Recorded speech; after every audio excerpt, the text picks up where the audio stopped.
Hello everyone, I'm Tony Doherty and welcome to a very special week of Max's Muscle TV. We've got something a bit different for you tonight, folks, but believe me, you're in for a real treat. Anyone that knows anything about bodybuilding in this country will know the name Luke Wood. He's a multi-titled Australian champion, a former pro, and an athlete that's inspired a whole generation of bodybuilders in Australia.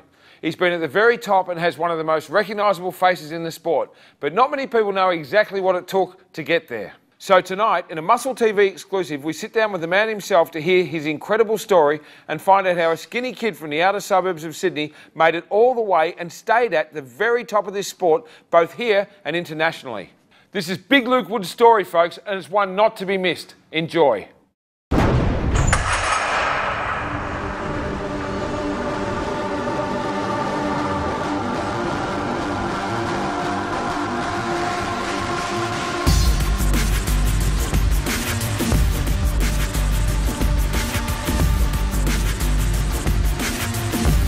The international flavor of the Arnold Classic continues. Luke Wood from Australia makes his way onto the stage. Welcome to everyone in Australia, Luke Wood. Well, I was just always into, I think young kids, at that stage, Arnold Schwarzenegger and Van Damme and Sylvester Stallone were just, all over the television. So, you always appealed to that, you always wanted to watch their movies. And I've been the same height since I was about 15. So I shot up at a young age, but I was quite lean in terms of I wasn't, a bulky big kid, just a lean athletic look. A good build, but you wouldn't say someone that had, to look at would have the genetics to go on and do what I've done, But my strengths were always in sports, and all of our family were all good sprinters, fast runners, or shot put or whatever sport that we took on, we did good in. My father he's a retired police officer, he's 37 years in the police force. And my mum was mainly just a mum, so to look after the kids while Dad was always at work. So I came from a good upbringing, strict upbringing, yeah. Me and my brother excelled in rugby league. I pretty much idolised him, and I always wanted to hang around him, but the little brother, you can't hang around me. But virtually everything he did, or whatever he said, whatever he did, I wanted to try and do, but he was always a little bit better than me until I got into bodybuilding. It's just something that I stumbled into. My brother brought me a bodybuilding magazine for my birthday or Christmas one time, probably 1991. There was a guy called Lee Labrada on the cover who I didn't know, but he's probably the smallest guy competing, but to me he was the biggest thing I'd ever seen. And I just flicked through this magazine and I was just like, wow, this is unbelievable, It seemed unachievable at the time to look like that, but it was just something I was intrigued in, I think it might have got my dad a bit worried that not intrigued that way, but he old school police officer thing, what are you looking at magazines of men for? But I was, yeah. My dad brought me a gym membership for my 16th birthday at a small gym in Panania. Started from there. I used to ride I didn't even have a driver's license, I used to ride my mountain bike to the gym, yeah. I ran into a guy that he had a rugby league background too, and coaching and playing. He said, I've just done a competition a few months ago and I won it. He said, there's a teenage class coming up in the Mr. Australia, and I said, I turn 18 in a few months. He said, well, it's 18 and under, you should do it. So we just struck up a friendship, even though he was, I think, 39, 40 years old at the time, and I was only 17 going on 18. We struck up a good mateship, and we'd meet at the gym and train together. 7 weeks out of this contest, I thought, well, I might try and do it, and did this ridiculously stupid diet to get ready for it, because 7 weeks is nowhere near long enough to prep for a contest, so really had to go into the deep end of the ocean. I just virtually went from junk food and not knowing anything about nutrition to just eating things like egg whites and grilled fish, and I just thought I just wanted to give it a try. And I looked at pictures of these teenagers in magazines and I didn't think that anything much of them really, So I thought, well, I'll give it a crack.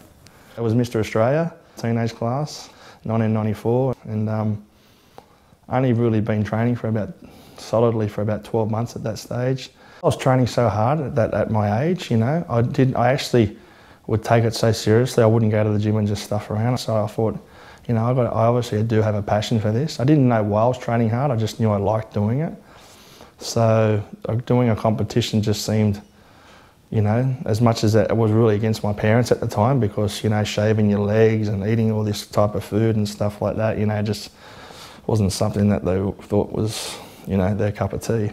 My dad wasn't too impressed, especially because I had band-aids all over my legs from when I shaved them, and he said, men don't shave their legs, what are you doing, So he gave me a bit of a hard time about it. So things changed a few years later, but Yeah. So, but my mum came and watched that first show, but my dad didn't come. No.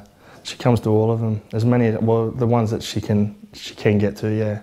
Whether it's a guest pose or a competition, yeah. Even one in America, she managed to get to with Dad. After I did that first show, you know, which I won, I had an off season for the first time, which really means after the show I just rebounded and put quite a bit of weight on and bulked up. And when I did try to come back and play rugby league a few months after that, I was very restricted and I hadn't been doing any of that type of training. And I don't know, I've just lost the love for it right there and then, and fell in love with bodybuilding after I won my first show. Just the feeling of the crowd and, you know, just the, you know, winning.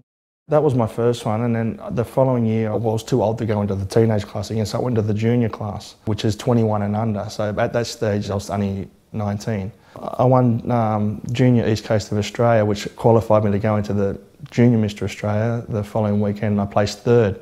I was a bit disappointed because I'd had 2 wins and this was my third show and I didn't win. So I was very determined after that to come back in 1996 because I was still only 20 years old, and Junior Mr Australia is 21 and under, and so I took it out to Junior Mr Australia in 1996.